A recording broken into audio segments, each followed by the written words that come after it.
traits that survive, that are not necessarily the biggest, strongest, meanest guy in the block. There are reasons for colorful feathers, tracking the right mate, that type of thing. So it's not really survival of the fittest, but it's natural selection.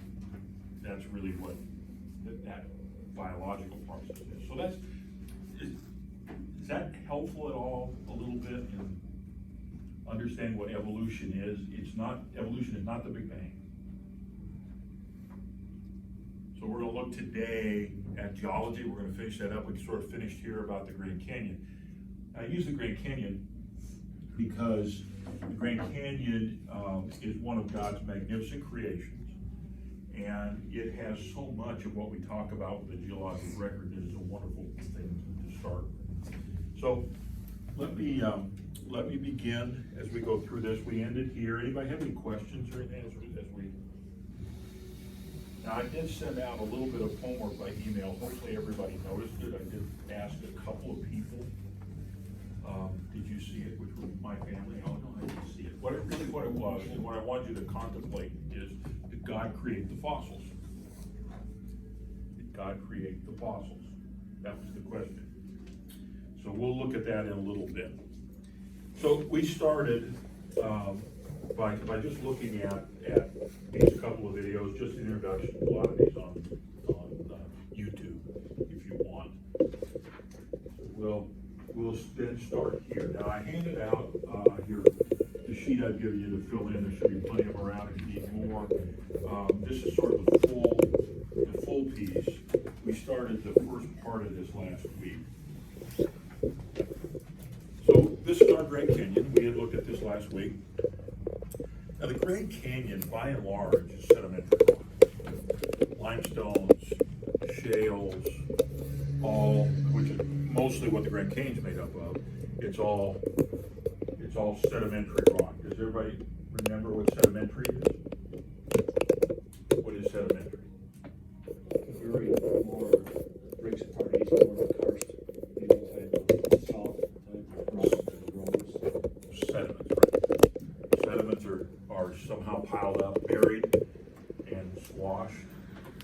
And through time, they cement together. Now, if we cook it, we bury those sediments and we cook it, what do we get? Solid rock. So sedimentary rock is solid rock, but what? Lava type of rock, igneous rock. Close. Metamorphic, right? Metamorphic. Three main types of rock: igneous, metamorphic, sedimentary. Sedimentary is laid down. It could be in the ocean. It's animals that die. The skeletons go to the bottom, and they make limestone. If you cook limestone under heated pressure, you get marble. Okay.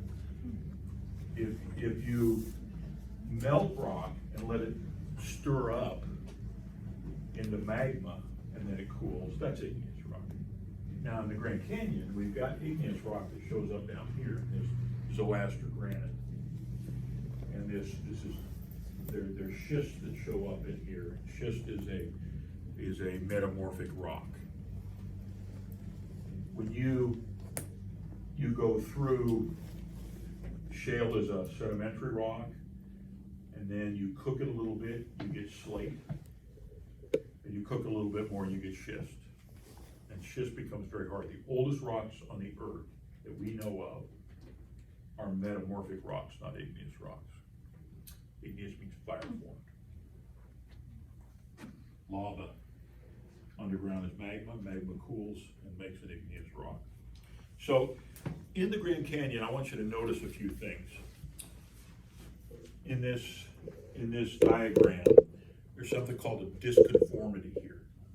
And these are important in this sequence. So you're looking at the geologic sequence. Remember, we talked about the rule of superposition, which says that the youngest rocks are on the top, and then uniformitarianism, which says that what happened here happened everywhere. It happens the same way. So there's disconformities, which are a break in this sedimentary sequence. For some reason, there's a difference in that between the rock on the top and the rock on the bottom. So it involves a difference in the inclination between the strata on each side of the break. So something occurred in that disconformity. Then there's an unconformity in geologic terms, and that is that there's, between the sedimentary rocks, there's a break in time in an otherwise continuous record, meaning superposition, meaning geologists can tell time from youngest to oldest moving down through this column. And then the final one is a non-conformity. And a non-conformity means that that sedimentary rock which lies above, and it was eroded down to some metamorphic or igneous rock that's underneath it, so that you've got this difference in time. Why would this be important to what we're talking about?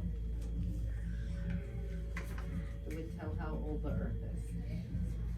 Say it again? It could tell how old the earth has the True. The years. True, but there's another element when a scientist says there's an unconformity or a disconformity or something doesn't conform here. What is he saying? What is that geologist saying? So it's not on a proper time, that there would be power. The timeline is not continuous, so scientists date fossils by the rock that they're in. So if we have a fossil that is in a lower group and a fossil that's in an upper group, which fossil would be younger? The upper group. Now, if there's an unconformity, there's a gap in time, is what that's saying. So they're still saying that the rocks on the bottom are older, but now there's a gap in time. So now we don't have a sequence. Now, just a little sidebar, when you change formations and there's not an unconformity or a disconformity there between the two, so no time, when it changes chemically, the makeup, it means that the water that brought that sediment in is coming from somewhere else. That's what happens. Now keep in mind that there's a physical property that happens, and I'll show you something in a few minutes. But keep in mind, when there is not a disconformity, that just means things change. Okay? We're gonna see something in a second that things change. There's an unconformity, but we'll look at that maybe a little bit different. Are these different layers, this is off the track here, but like limestone and granite, are they always that far down? Well, in different layers can be different thicknesses. You can have layers or formations within other formations that are just almost microscopically thin. Or they can be 500 feet thick here and 50 feet thick north of us. So it does vary. And again, that comes down to when you start seeing some of these unconformities and the earth folds and it faults and all of that. There's a lot of stuff that's going on. We'll see a little bit of that in just a second. So what happens in these unconformities, disconformities, when things don't conform, they don't line up, what causes that to happen? Had to be some kind of upheaval or something from somewhere else coming into it that breaks that pattern. Sure, something mechanically, right, has happened to those layers. It's been eroded off by water, is most often the case. Wind does erode, but it doesn't, you don't uplift a mountain and the wind just blow it away. Usually there has to be something else that wears that away over time. And the two primary mechanisms for that, and I'm not saying faulting, and all of that aside, the two primary mechanisms it's theorized, is water and glaciers. So it's water in both cases. One's ice, one's liquid. Wears it off, carries it around. And you heard that in the video, right? That some of the sediments from have been washed all the way down the Gulf of Mexico. And water is quite powerful, you know, it moves cars if you drive in the middle of it. So water has quite the ability to transform. So as we look at this, reason says, as a geologist, we really don't have a problem here. We know the geologic section from other parts of the Earth's crust. We can test the rock chemically and radiologically. We can determine how close it is to the same. This is just an example of the forces of nature, the forces of Earth doing what they've done for millions and millions of years. That's all that's happening here in these disconformities, unconformities, and nonconformities. That's all. That's reason. And it seems reasonable to a scientist. It seems reasonable that that could be the mechanism. But what about, are there any collisions with faith when this comes down as the reason for this stuff? If you're a new earther, is that going to collide with your beliefs? Timetable would, certainly. Absolutely it does. Absolutely it does. This collides with my faith. When I start talking, the age of the earth being 1.6 billion years old, well, first of all, I can't even conceive what a billion years is. And it just doesn't seem like that fits to me, the way it feels to me. So it collides with our faith, right?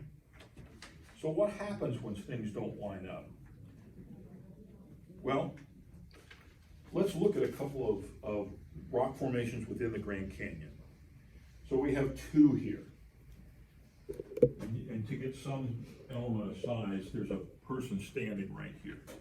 And this comes from a New Earth publication, a New Earther Creationist publication. But these are folds. See these folds here? That's called folding. And this is a contact right here. See the way it changes? So it's contact between two different formations. One higher in iron than the other because it's red. Okay, so as we consider the how of how we go about finding that, how this means, we find that virtually all geologists agree that the Grand Canyon was carved by water. And there's very little argument, either side of the coin on that. But the question really comes when you talk about faith versus reason in some context, is how quickly and when it was done. So this is just an example.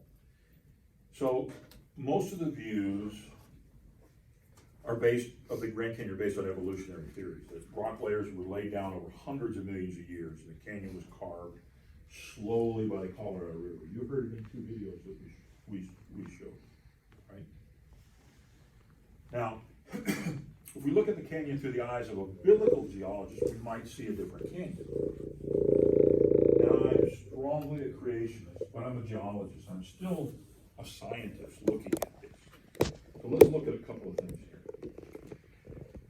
So if you'll notice that this is that picture of folding through here.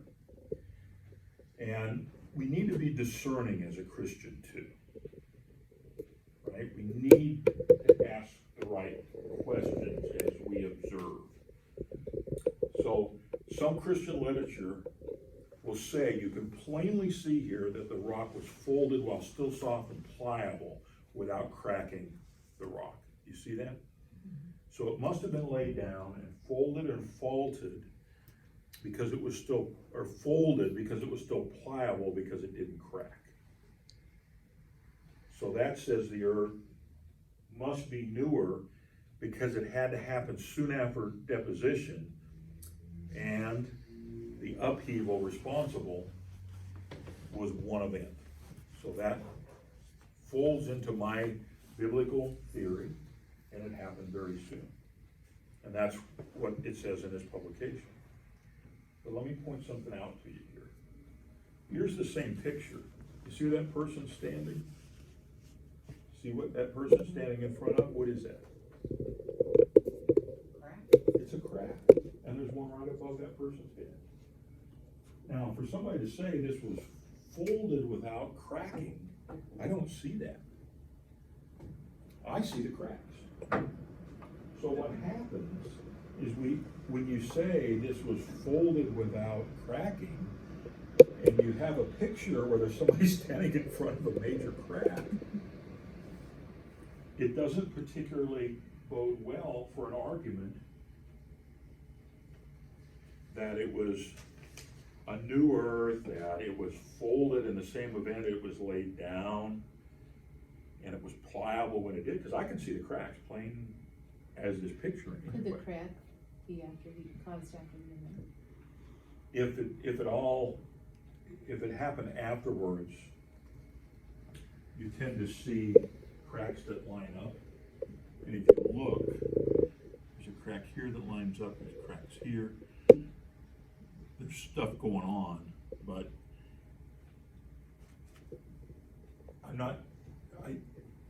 I don't know when it cracked, because I wasn't there when it cracked. My point is that if I'm discerning about the way I look at this, then I don't know that I could support that the upheaval that bent it and the deposition were the same event. It looks like to me it cracked as it bent. That's what it looks like to me. I'm just saying.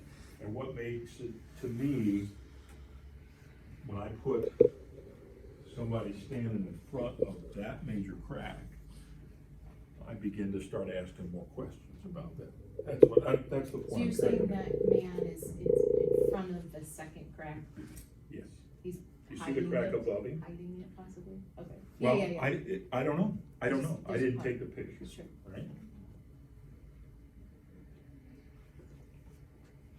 Traditional geological thinking says the contact between the Coquina sandstone and the Hermit Shale, which is up on top, if we look at our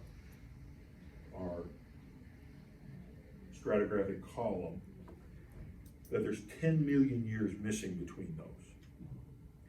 Now, the problem with that, from a biblical perspective, I look at that contact, and when you look at how sharp that contact is, okay, so if this is 10 million years after this, I wouldn't expect just a razor's edge contact right there, right?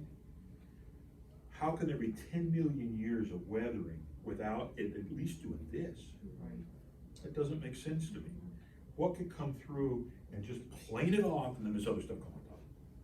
So that doesn't make sense to me either. I support the biblical perspective here, because I can't really see that sharp definition represents 10 million years. But when you look at the stratigraphic column, the rule of superposition and where these are, other places, there's gotta be 10 million years between them. We don't see damage there that we would expect to see.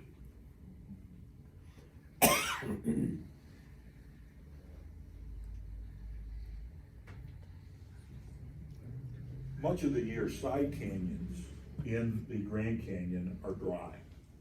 They run during flash flood events. And when these canyons flash, they run a lot of water, but they don't flash all the time. But many of them are right at the same level as the Colorado River. So tell me how those canyons get eroded down at the same rate that the main river does if there's not water around. If there's not much. How does a side canyon that doesn't run most of the year erode at the same rate as the main channel that runs all year long, right? That doesn't make sense to me either.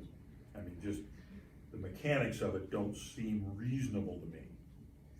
Now, the traditional geologic theory is when they flash flood, they bring down a lot of sediment, a lot of big rock. There's a whole lot more energy there than is in the main Colorado River that's just having sand go down the river. That's what Debbie said. What? The flash flooding. Well, the flash flooding is a major event, but they don't do that most of the year, but they're at the same level as the river. The biblical perspective might be here that they were all carved simultaneously during a major flood. That could be a biblical conclusion. But the traditional geologist says, higher level of energy. We don't know. We don't know. You know, it's obvious that they just carry more sediment down and that. Okay? So, remember our diagram here. We had three things that we looked at, right? The age of Earth, fossil record, and flood events. So why are flood events included in this chart?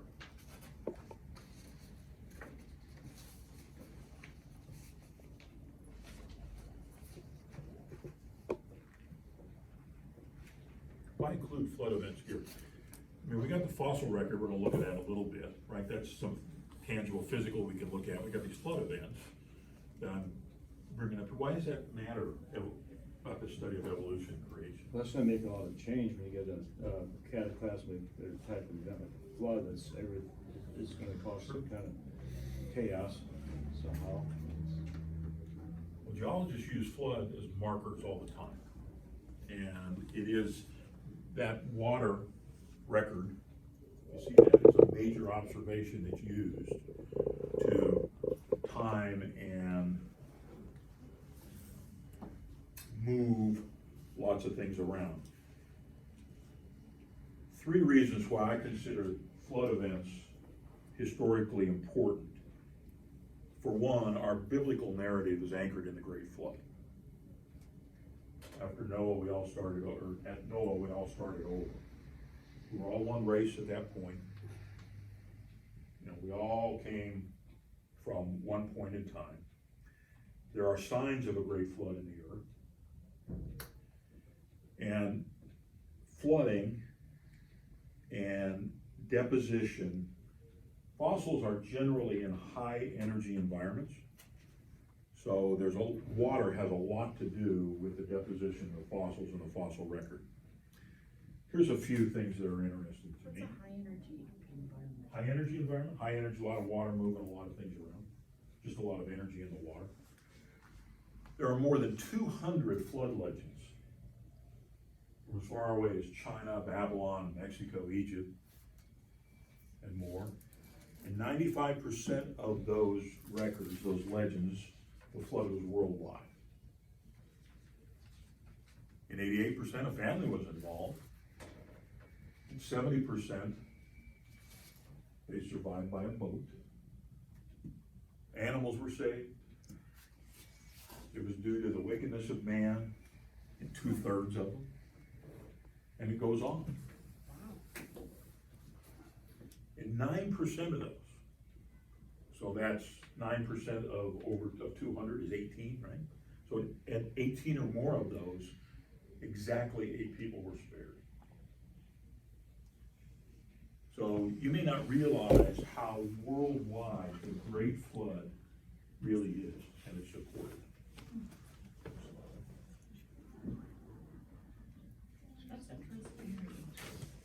So geologists use flood events as important markers in their study. And water's that mechanism to literally move mountains. So let's look at just an example. So in Washington State, there's examples of deep canyons where tremendous ice age floods scoured down to solid rock and sculpt something called the scablands. Now I want to read what a college professor says about this. Now this is up in Washington State.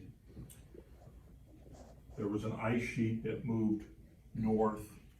This is just a picture of one of those areas. And you can kind of see where the water is, sort of where channels might have flowed at one time. Kind of see what I'm looking at there. So this is what the college professor said to his class as he's showing this. Across the Columbia River to the eastward, there is the Moses Coulee, a canyon with vertical walls of layered basalt. Now basalt is an igneous rock, it's magma that's cool. It's another name for that, called basalt. Not U-shaped like a typical glacier. Now, we think we know, glaciers make valleys that look like this.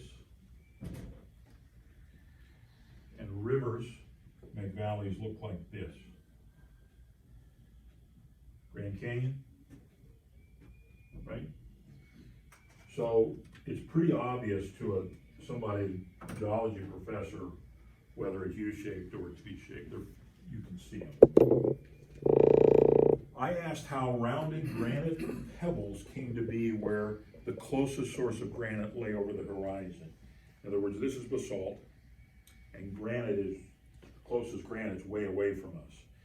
A dry waterfall hundreds of feet high in the middle of the desert, meaning this. Giant potholes where no river flows today, and there were granite boulders parked in the middle of this basalt canyon. Gradually, the contradictions fall into place and the story unfolds. Where did the wayward boulders the size of a car or house come from? What was the source of water that moved them around and carved the falls? Today, even novice geologists can conjure up eastern Washington's giant floods. And that's his story. So he thinks it's a flood too? He thinks there were giant floods. So this is a picture of the Moses Coulee. And this is that dry, barren area, no rivers, but this is what's carved there.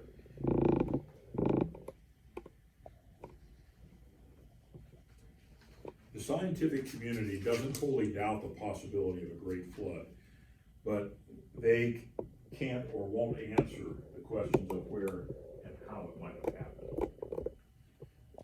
So each of these elements in our chart are impactful because they provide an intersection of the Bible and the physical world we see today, and it's recorded in rock. But note, however, the fossil record and any evidence we find of the Great Flood feeds the historical timeline. The historical timeline doesn't feed those. Why is that?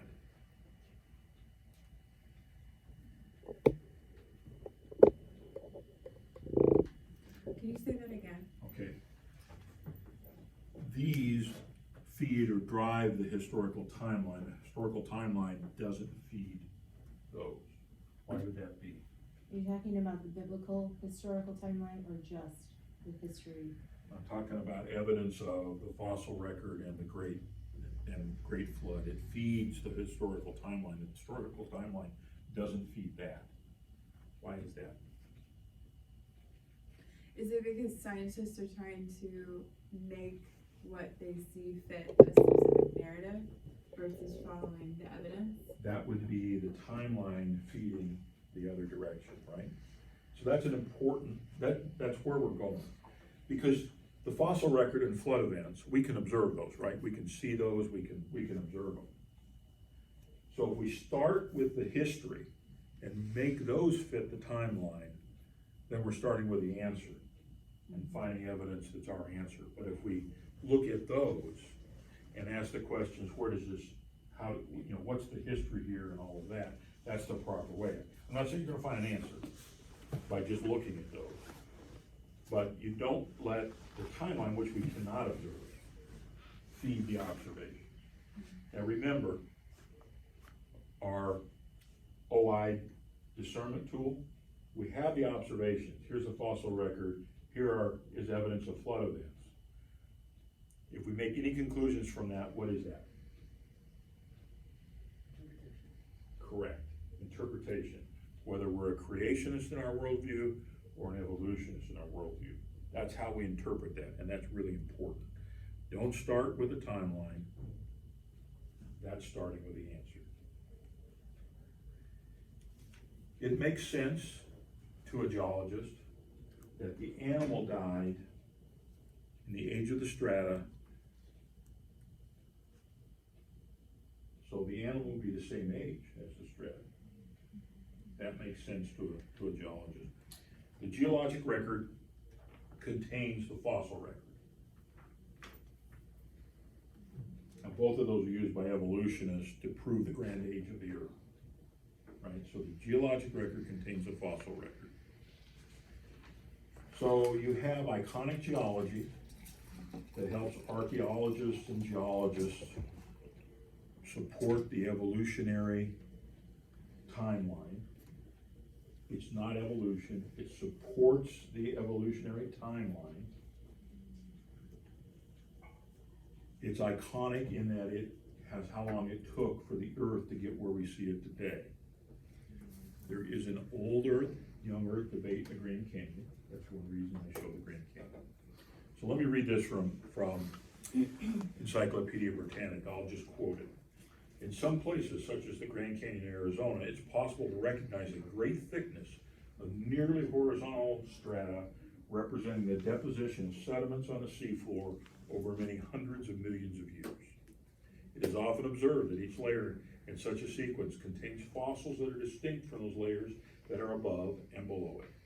In such sequences of layers, in different places, the same or similar fossil floras or faunas can occur in identical order.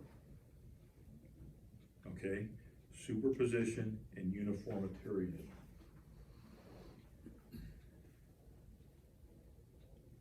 It is possible by continuous record of faunas or floras that have progressively more in common with present-day life forms as the top of the sequence is approached. It's possible to build up a continuous record of floras and faunas that have progressively more in common with present-day life forms as the top sequence is approached, the youngest. So you see what they're saying is that fossil record looks more and more and more like today. That's reason. Okay? I use the word fossil record. What does that mean?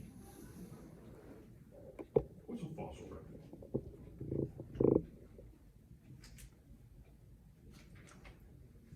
An imprint in rock of organic life. Say it again. An imprint in rock of organic life. Okay, that would be a fossil. That is used to determine the location on the historical timeline. Okay, that's good. That's what it, yeah. Between two Together sisters. we got- Between two sisters, Yeah, right? yeah. We're gonna get this. Yeah. Okay. All right. So let's look at the fossil record. Whoops. No, let's look at fossils first. That was too much. All right. Fossils. What's a fossil? Go ahead, Chrissy. I'm just trying to remember what I said. Say it again. An Here are some imprint. fossils. That's all I have. Yeah. You can pass those around a little bit. What's a fossil? I think she said an imprint in rock of organic material. Okay. Does everybody agree with that? Sounds good to me.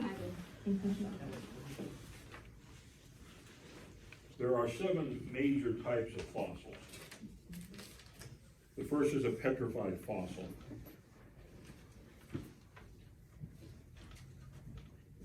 Everybody's heard of petrified wood, right? So a petrified fossil is where the organics have died. Hold on one second.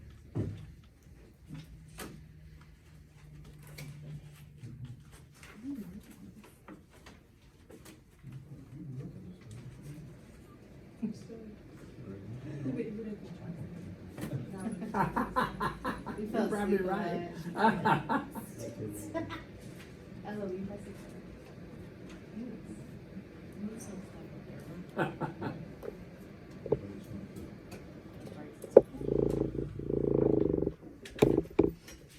Like to know what it is. All right.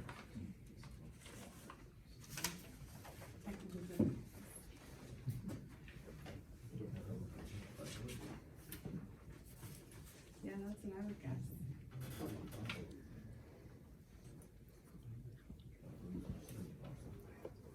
Is it?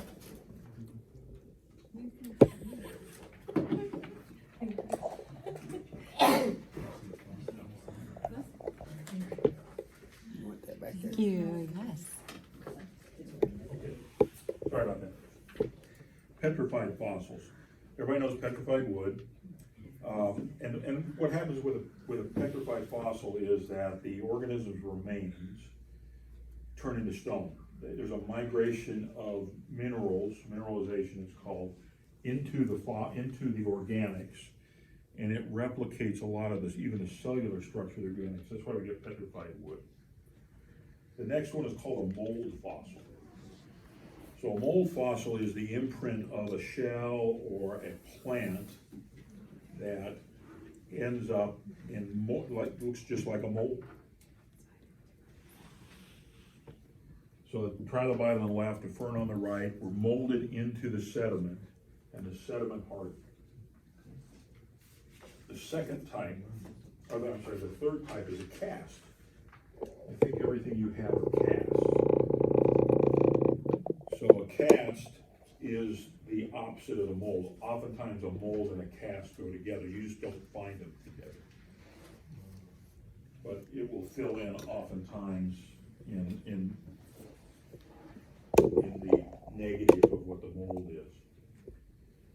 And that one on the right was both, Yeah, it's both, Mold and yeah, cast. that's both, the mold and the cast. Yep. mold on the left, cast on the right. Carbon film, we often see these displayed in rock shops and stuff because they look so cool. They preserve delicate details of leaves and animal parts. And over time, pressure squeezes out the liquids and gases and leave behind just a film of carbon. And that's what we see here. Then there's the trace fossils. We often see these in worms that have slithered along a mud bank or dinosaur footprints. It's just an imprint that's hardened and turned to stone.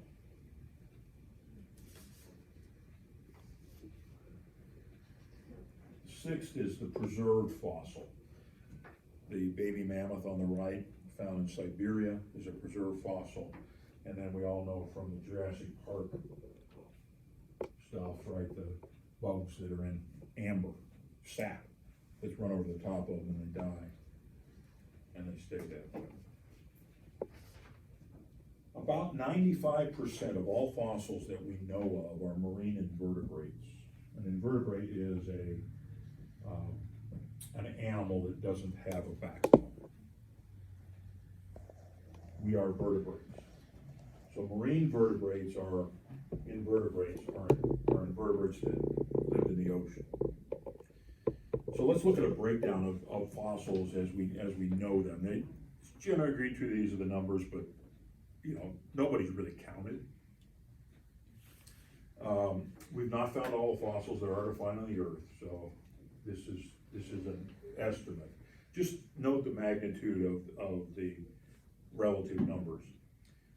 95% of all fossils are marine invertebrates. That's on the left-hand side of this. So there are 5% remaining.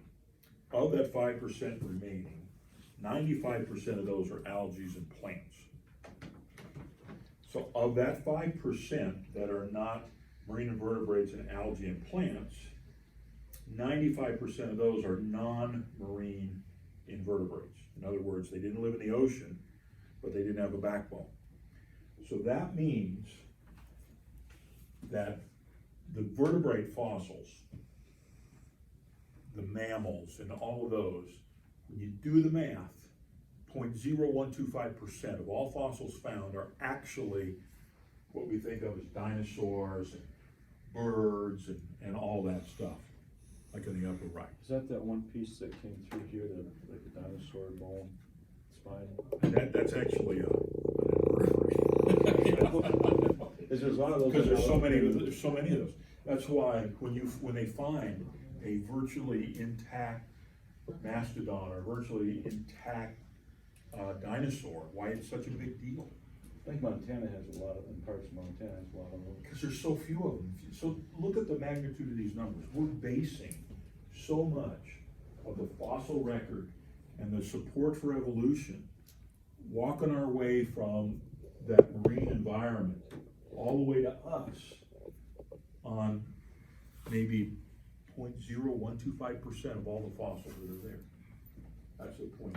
And say it's half wrong, or it's twice that, 3 times that. It's still really, really small. Still really small.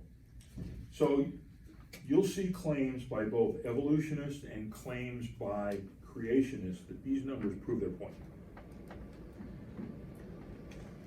Believe it or not. So how can that be true? How can that be true?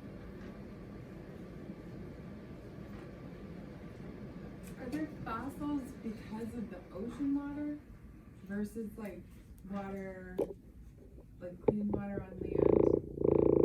Like spring water, is Most, that? most of the fossils are marine, meaning saltwater, invertebrates. So that picture we had, that black and white one, those are all marine invertebrates, corals, snails, cephalopods, arthropods, trilobites, all that stuff, all those pods are all from the ocean. That's where 95% of all fossils are from the ocean. And they're not fish. It would indicate a lot of water. Yeah, a lot of ocean water. A lot of water. Sure, sure. Yeah. Right, and they die and they fall down, they make limestone. It's a sedimentary rock. So let's look at the arguments, you know, how can it be true? Because it fits a narrative, it fits a world on both sides. It does, they've had a lot of practice at this. So, let's look at the fossil record as expressed by a worldview of an evolutionary side and a creationary side. With the evolutionary side, paleontologists, archaeologists, they might define this as the history of life. Remember the tree of life, as documented by fossils. There it is. This is what we've been saying. The remainder imprints are from earlier geological periods, and look, they're preserved in rock. We can see it right here. See, it's right. It fits our narrative. Now the creationists will say, there's a message in these fossils. We don't know when these animals and plants died. The fossil record fails to yield any evidence of this long evolutionary sequence that's been proposed of these transitions from species to species by Charles Darwin and any other evolutionary theory. There's holes here, there's gaps. There's nothing that shows this. Does it surprise you that both sides claim it is right? Of all of the fossils that have ever been found to date, 95% of them were marine life, and only 5% of them would indicate land life. 5%, Less than that. less than that. 0.01. You go down the tree, it's 5%, 5%, 5%, that's where you come out, but it's less than 1%, right? Huh? I have never heard Point that. 00 or whatever it was you said. What Right. percent of the earth is water, and what percent of the earth is land? Well, today, it's probably not a lot different today than it has been, except for, Do you know what the percentage I is? don't. 3/4, isn't this water, I think? Wouldn't that account for That's what I why was there's gonna more say, marine 70%. fossils than land? Well, certainly, and let's look at what a, How the fossils formed in the first place. well, we'll talk about that in just a second. But what I wanna do first is, I wanna answer this question. So at your tables, I want you to take, we talk about 5 minutes or so, cause we got some things to get through and I wanna finish up today. I asked you if God created the fossils, which leads to the question, did God create the fossil record? Did God create the record that's in the geologic record of fossils? Okay? So if your table answer is no, God didn't create it, then where did it come from?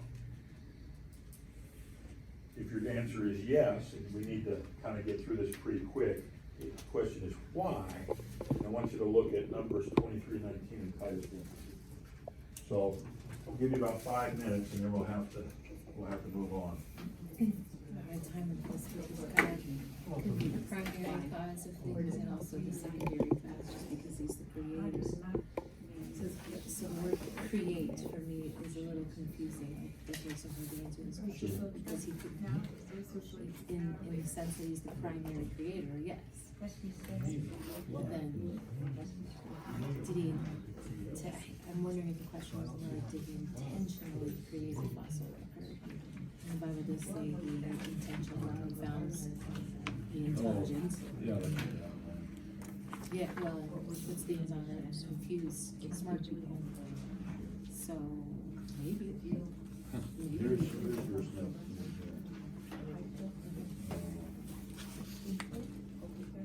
That is not the organization why, not a job being changes. Speak from the I'm really promise.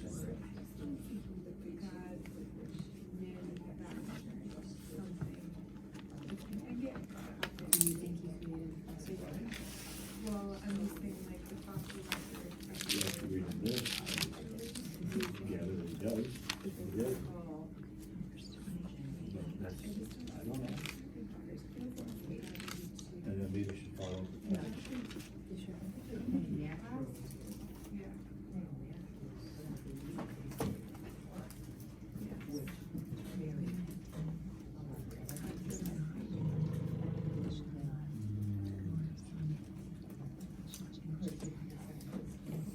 Thoughts about the whole eternal life is God, promise, what is it in time?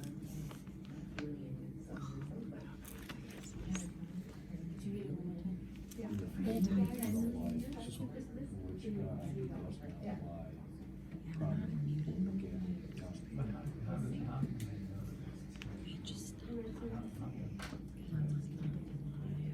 So, which matches up with the sure. So, along that line, do you think that would support yes to this question? Yes, yes, create a fossil record. well, I'm having a hard time reaching from one to the other. I'm not seeing this connection. Between the verse and the. Yeah, I mean, yes I answer. would agree, yes, but I don't have knowledge Yeah. to reason why. Me too. From these verses. From each verse. I don't want to take about the context, because in this last verse here, verse number 1 is Paul, the servant of God, and apostle of Christ, to further the faith of God, and the knowledge of the truth that is God.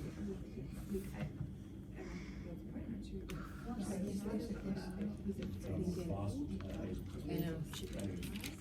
What's the application? yeah. I guess if we thought about the intention of the fossil records, let's say that we created fossil records, what would the intention be?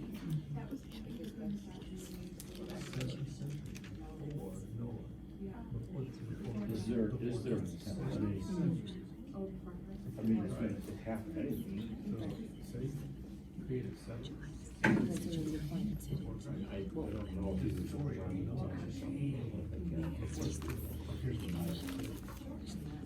I mean, we can certainly learn from it. That was one of the things, honestly, I think they say about Hope was eternal life. That's another element here that I don't know how to process that.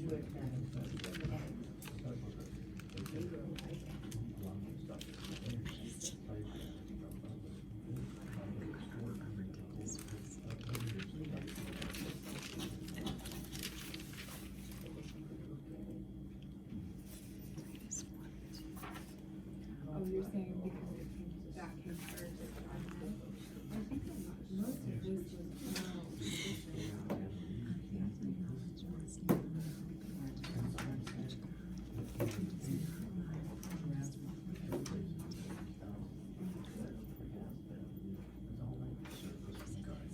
But I think it's more that it was written, the written language wasn't, like where the stories came from, they were passed down orally until the written language was developed. That's how I take, I'm not saying wrong, I'm just saying like, that it, with the writers,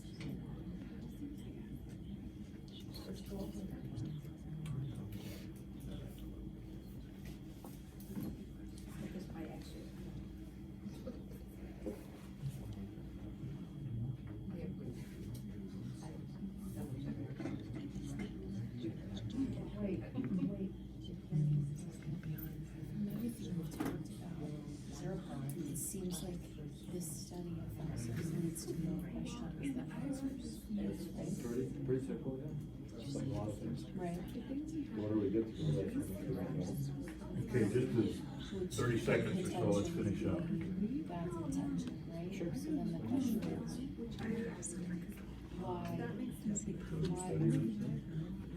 why, well, why did God set his intent to create? So what do you think? Creator, he is God. Did God create the fossil Put us record? in our place. We have the definition of fossil record.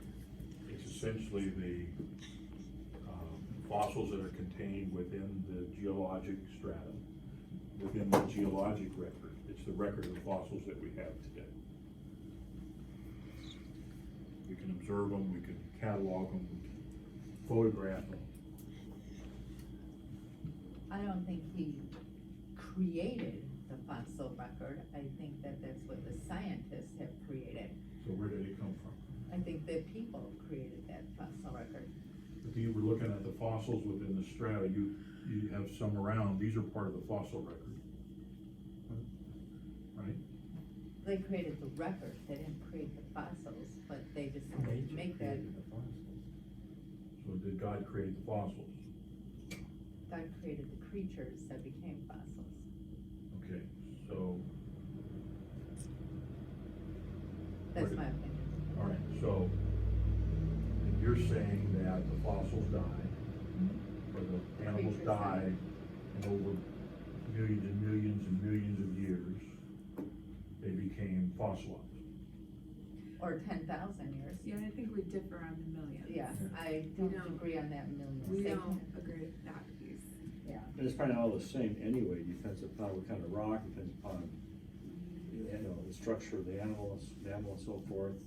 I think there's so much variability in there. And how do you, I think the time thing could be quite different. It's 10 million years that they can't account for. 10 million years that scientists can't account for according to the Grand Canyon and the rock structure. That's, So, yeah, we think their timeline is odd, how they measure time. Okay. Other thoughts? God did not create fossils, or he did create fossils? Well, he's the primary and secondary cause of everything, so yes. Created the animals, but not the fossils.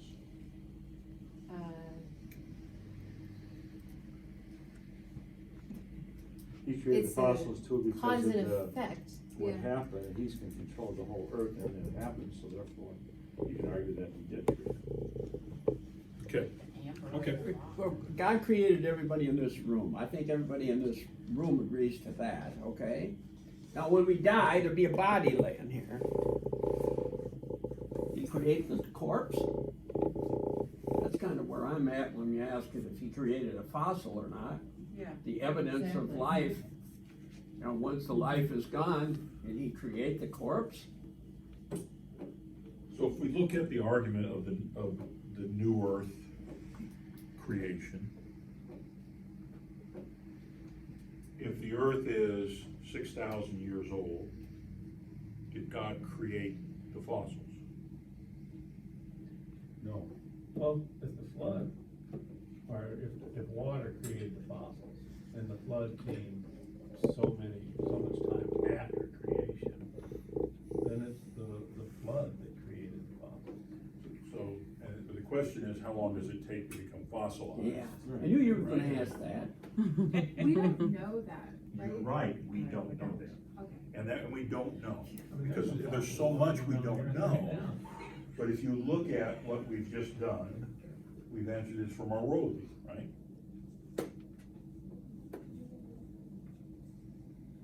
Isn't that true? yes.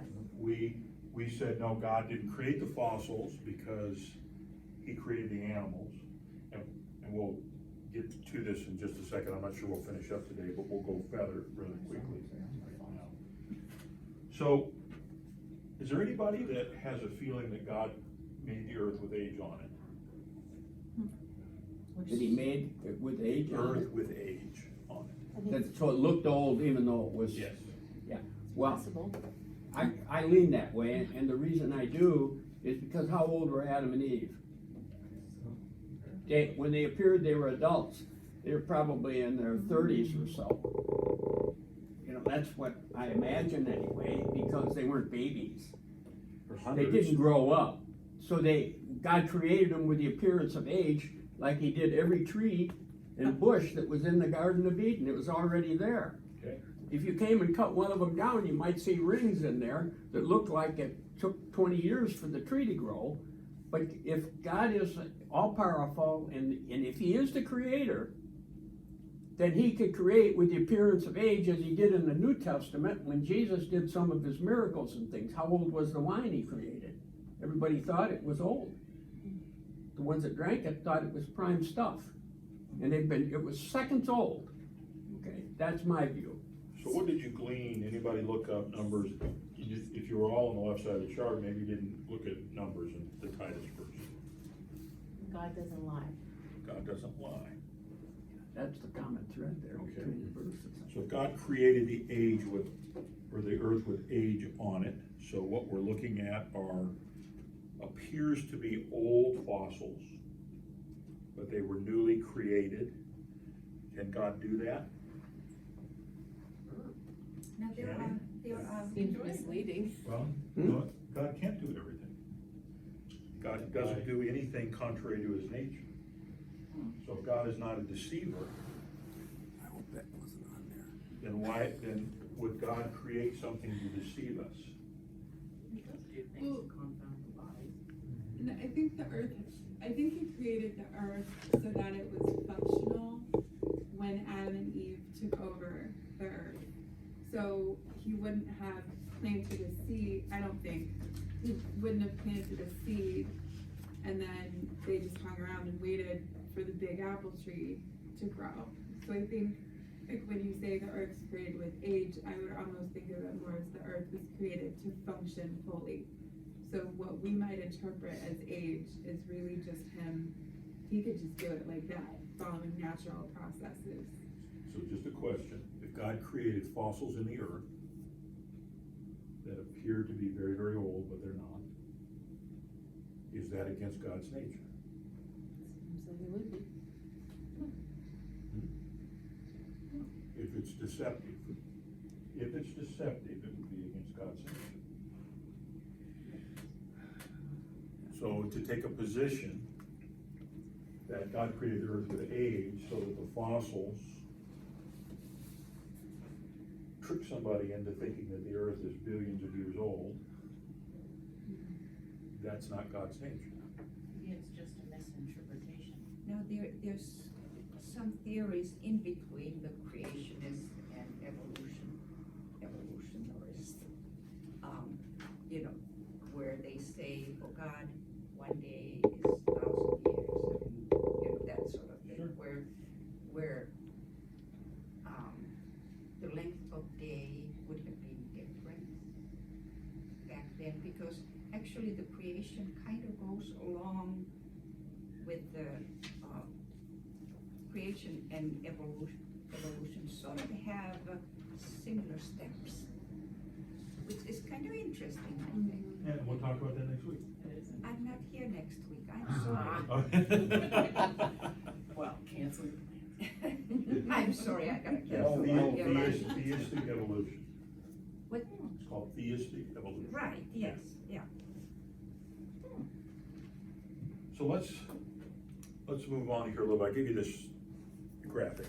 And this is the fossil record as it would be written down by a secular geologist or anthropologist. The one on the right comes from NOAA, the National Oceanographic and Atmospheric Group. That's in their outreach program. So they're providing this on your dollars to whoever wants it. So there are gaps in the fossil record, and it's just simply this. There are major divisions, and you can kind of see them. Geologists will call this the Paleozoic era, the Mesozoic era, and the Cenozoic era. And those eras are divided into different epochs. And so you hear about Jurassic Park. Do you see Jurassic on here anywhere? Yes. I have a question. At the very top where the truck is and everything, that is the oldest rock on the top?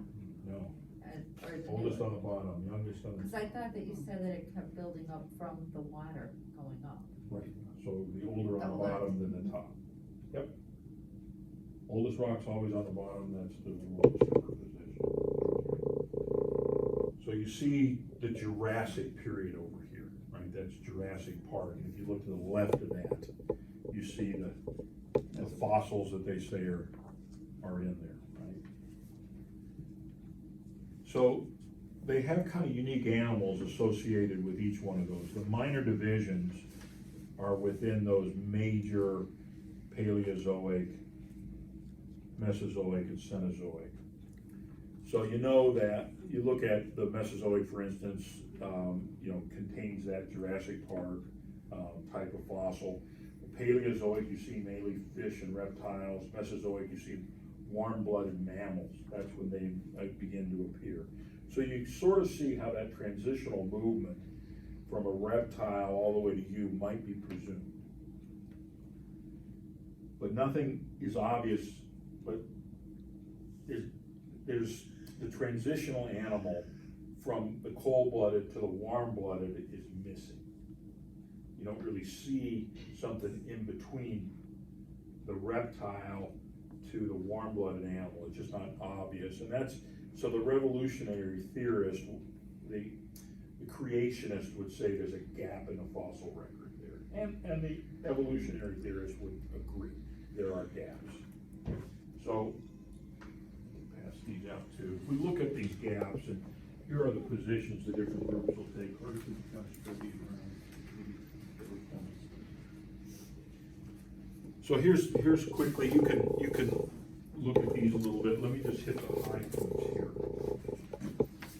Do these also represent the layers, the strata layers? No, those are the periods. They're not. And the strata will be These fossils intermixed. are not found at these layers. Yes, they are, They but are. the, Heck but of a the leap. layers, From a snake to a carnivore. To the a what? layers here are not Heck of a rock leap. layers. Say to a These what? are minor divisions and major divisions. But those Oh. layers down, those fossils down there are Will found generally be found over here. on lower. Yes, correct. That's correct. So if we look at, the evolutionary position is gonna say is, the fact that transitional fossils are not present, it doesn't disprove it, our theory. Because a fossil's a snapshot and it's not a movie. And the number of species known, through that fossil record is less than 5% of species alive today. So they're saying, obviously, we don't have them all, and the number of species known about through fossils is less than 1% of all species that have ever lived. How do they know that?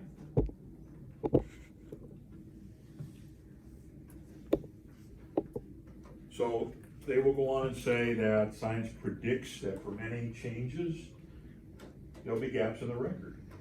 They don't expect that all transitional forms will be there. And they say that we've already found a lot of transitional forms. Now- Isn't that cheating though? Like, to just say like, oh, well, of course they're not there, because they're not there. Right, and here's why. Here's one of the reasons why. So, a lot of organisms don't fossilize well. And the environmental conditions weren't good at that time. Where you might expect a rather routine fossilization of successive generations like this, that's not at all what happens. Because of this thing we call Earth and the way its mechanisms work, we actually have these big periods of time that things just didn't fossilize well. It's The still an conditions argument weren't from right. silence. Hmm? It's still an argument from silence. It doesn't prove. Just saying, this is the argument. So you see these extinction events too that occur. So major extinction events have occurred throughout time. And let's look quickly at some of those large extinction events. So you see, I've tried to mark the major ones.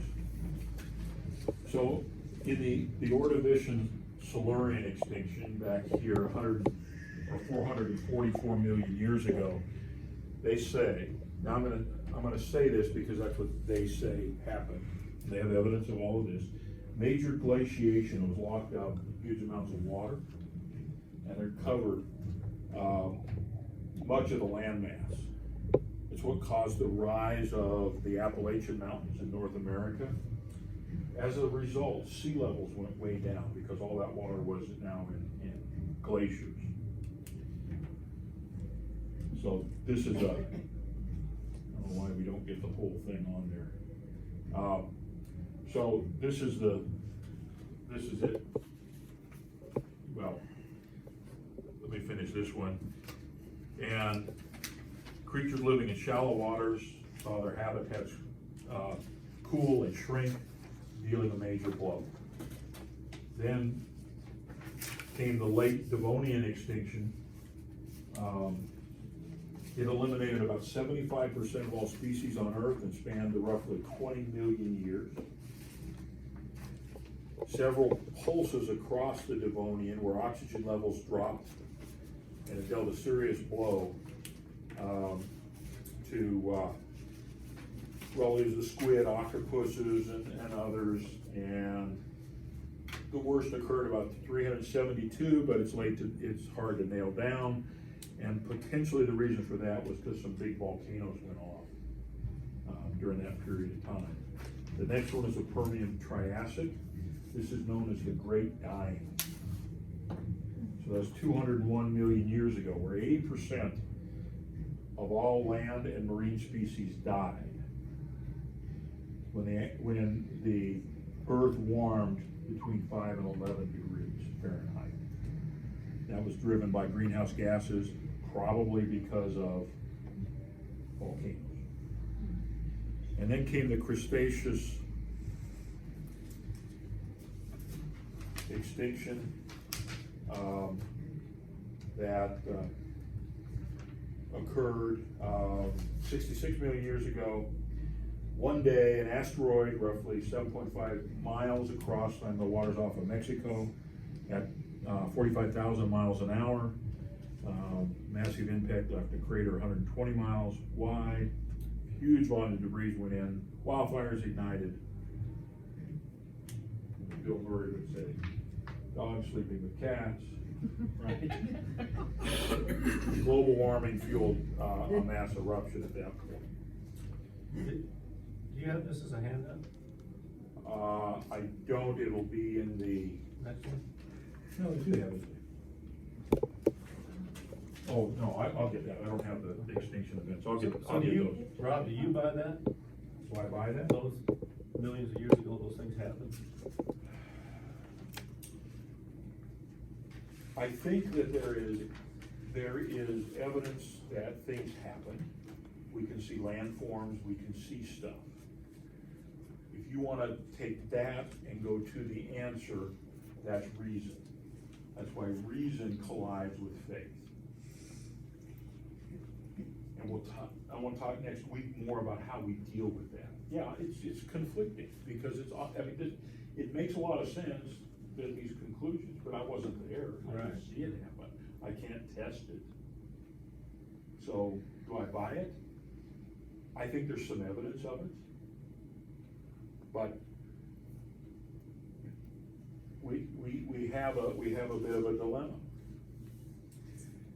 So, Michael Denton is a biochemist who, he's a proponent of intelligent design. He's written a few books and a couple of quotes, and then the last one's on the slide here. The fundamental problem in explaining the gaps in terms of the imperfection of the record is the systematic character of the record. The fact that there are fewer transitional species between the major divisions than between the minor. So there are fewer transitional species between the Mesozoic and the Cenozoic than there is in these smaller ones, right? That's what he says is a major problem. And the rule applies universally throughout the living kingdom of all organisms. But this is the exact reverse of what's required by evolution. there needs to be a systematic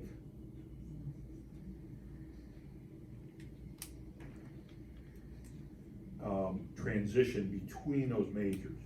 So on this slide, the discontinuities we might be able to explain away as some sort of sampling error. We saw on the slide, this is sampling error, right? If the gaps are really the result of an insufficient search or the result of an imperfection of the record, then we should expect to find more transitional forms between mouse and whale than between dog and cat. So the creationary position on these gaps, and we'll finish with this, and I really wanted to do the next one. You wanna give me 5 more minutes after this, is that okay? Yeah. We'll do it, because I think you'll have some fun with it. So there are fewer transitional species. The fossil record is less compatible with extinction than with the biblical record. That's kind of what Mona was saying. Say that. The fossil record is less compatible with evolution than it is with the biblical record. There's no gradual trend of Darwin alteration apparent in that record. Each basic plant and animal type appeared abruptly and fully functional. Then it was static throughout its tenure here on Earth. It doesn't mean it didn't go away. So if the asteroid hit and it did kill some things, it just killed them off. It doesn't mean that they turned into something else. Each type was complex and distinct at the start without having descended from some other less complex. All basic types, now we're talking about basic types. We talked about that earlier, right? Like the basic type of the dog, whether it was a wolf or whatever it was. All those basic types that ever lived were present at the start, and some have subsequently gone extinct. No new basic types have appeared since the beginning. If you take that position to its fullest extent, it means that dinosaurs were here and created. Unless God created the bones of the dinosaur and put them in the earth. And then we go back to, okay. So what I wanna do, one last thing that I think you'll find kind of fun, is a little game show called Guess the Food. Okay? Guess the food. Guess the food. Guess the food. I'm gonna show you a skeleton. You're gonna tell me what animal it is and whether it's a carnivore, it's a vegetarian, or an omnivore, right? What is it? What is it? Carnivore. What's the animal? K19. Huh? Is it a raccoon? Raccoon? Huh? Dog? Except for dogs, yeah. Huh? Ape? That's an omnivore, okay? It's an unhappy one. Guess the animal. Cat. Cat. Yeah, I'll go cat. Huh? Cat. Oh, Snake? Okay. Not a snake. Huh? Oh. Omnivore, carnivore, vegetarian. Okay.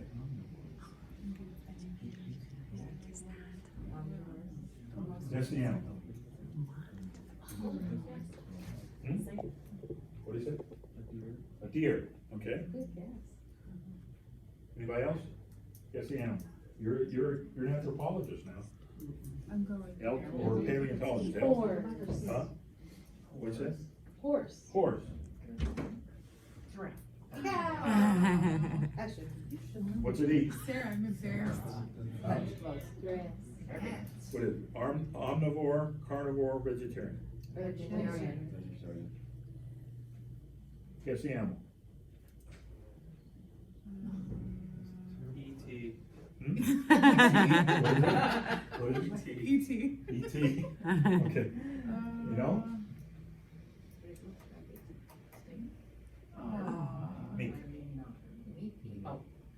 eat meat? Does he eat mice? Vegetarian, carnivore, omnivore. Omnivore. It's a Bugs carnivore. and stuff? Hello? You should know what that Hello, is, right? Huh? No pressure. What's that? Bighorn sheep? Bighorn sheep. No. Huh? That's what I said. Almost like. Animal? Omnivore, carnivore, vegetarian. Vegetarian, I think. Yeah. What's that? Elephant. Elephant. What's that? Mammal. Woolly mammal. Yes. What's it eat? Vegetarian. Do we know? What's that? Dinosaur. Crocodile. Crocodile. Yeah. Hmm? What is it? Dinosaur. What kind? That one big bird. Tyrannosaurus. Paleosaurus. Yeah. Ooh, what is that one? A Velociraptor. raptor? What's it eat? People. Uh, People. We got An omnivore. Adam and Eve. What is it? What Adam and Eve. do you think it is? An omnivore. Velociraptor. Yeah. What's it eat? I'm gonna guess carnivore. Vegetables and. Carnivore? That's my guess. Okay. There's lots of. What's that? Tyrannosaurus. That looks like a dinosaur that told a joke. Tyrannosaurus. Ooh. What's it eat? People. People. People, right? But we don't know. What is it? Eight. Huh? Eight. 8. What's it eat? Carnivore, vegetarian? Omnivore. Vegetarian. Yeah. What is it? I'm guessing. Vegetarian. Vegetarian, right? Vegetarian. It didn't Why'd you bring- guess that? Bananas. They from the jungle. They don't go eating other animals. It's human fat. Chimpanzees do. Yeah. Chimpanzees Most eat- most apes are omnivores They eat or both. carnivores. What did? This one, you notice the eye teeth, right? Yeah. Okay, so what do we really know? That's Right? it. That's what we know. Mhm. So what animal is this? Raptor. Raptor. Right? Velociraptor. And what color is it? That's what we know. That's a velociraptor. We all have a picture of a velociraptor, right? That's it. Right. That's what they think it might have looked like. Might. Right, might have looked at. Feathers, right? That's the velociraptor we know. How big is a velociraptor? Huh? How big is it? That big. Are you serious? That's how big That's it not is. what they showed in Jurassic Park. Exactly. That's the point. That's the point. And how about this one? How about this guy? What is this? Tyrannosaurus. I've seen Sue. Right? That's a big- Tyrannosaurus Rex. That's We big. know this guy, right? King of the jungle. We see it all the time. And remember, we know all this because of this. That 0.0125%. So the point here is what?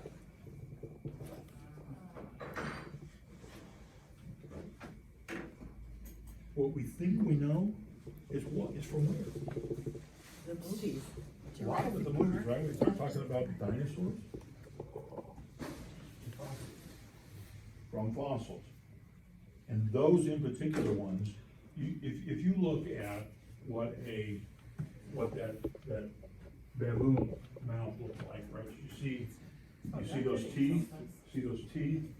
Well, we know these were carnivores, right? Because of the teeth, right? Look at those teeth. Big canines. Obviously, it has to be. But it's not. So how do we know that the velociraptor didn't have feathers? Or had feathers? How do we know that it was a head high where you could reach out and take the muzzle off of it at Jurassic Park? I think, you know, it's more closely related to birds than it is to other reptiles. And this king of the jungle, how do we know this king of the jungle? Was wasn't a scavenger. How do we know it was a big predator? Because of what we've been told. And we really don't know. We haven't observed it. We're interpreting what we've seen. So when we go to the science of fossils, how much of it's interpretation, how much of it's observation? So the gaps in the fossil record, how important are they? Well, they can be very, very important or not important at all. So next week we come back to it. Thank you for the extra 10 minutes here, but next week we come back to how do we put this all together and reconcile this? How do we do that? So we'll review where we've been, and we'll come back and talk about how do we know what to believe and how do we know what the vision is. Thank you. Appreciate you a little extra time. Really good. I have to make